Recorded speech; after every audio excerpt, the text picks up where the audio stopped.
السلام علیکم ورحمۃ اللہ وبرکاتہ۔ ہم اپنے چینل گمگول آن لائن قرآن اکیڈمی میں خوش آمدید کہتے ہیں۔ اللہم صلی علی محمد وعلی آل محمد کما صلیت علی ابراہیم وعلی آل ابراہیم انک حمید مجید۔ اللہم بارک علی محمد وعلی آل محمد کما بارکت علی ابراہیم وعلی آل ابراہیم انک حمید مجید۔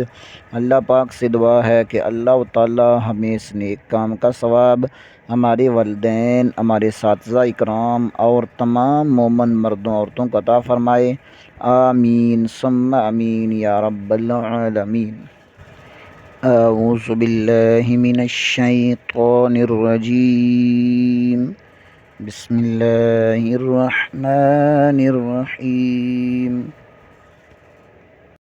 آؤ تجوید سیکھیں کے سبق میں آج ہم تختی نمبر 8 کھڑی حرکات کے قواعد کے بارے میں پڑھیں گے۔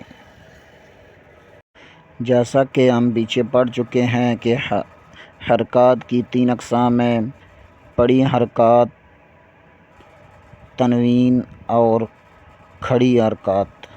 زبر، زیر اور پیش کو پڑی حرکات کہتے ہیں، جن کی ہم مشق پیچھے کر چکے ہیں۔ تنوین، 2 زبر، 2 زیر اور 2 پیش کو تنوین کہتے ہیں، اس کی بھی ہم مشق کر چکے ہیں۔ کھڑی حرکات، کھڑا زبر، کھڑا زیر اور الٹی پیش کو کھڑی حرکات کہتے ہیں۔ کھڑی حرکات حروف مد د کے قائم مقام ہے، اس لیے کھڑی حرکات کو بھی ایک حرف یعنی 2 حرکات کے برابر کھینچ کر پڑھیں۔ اور اس سبق میں قریب صوت یعنی ملتی جلتی آواز حروف مستعلیہ کا خاص خیال رکھیں۔ آج کے لیے اتنا ہی، انشاءاللہ اگلے سبق کے ساتھ دوبارہ حاضر ہوں گے بشرط زندگی۔ تب تک کے لیے اجازت، دعاؤں میں یاد رکھیں۔ السلام علیکم ورحمۃ اللہ وبرکاتہ۔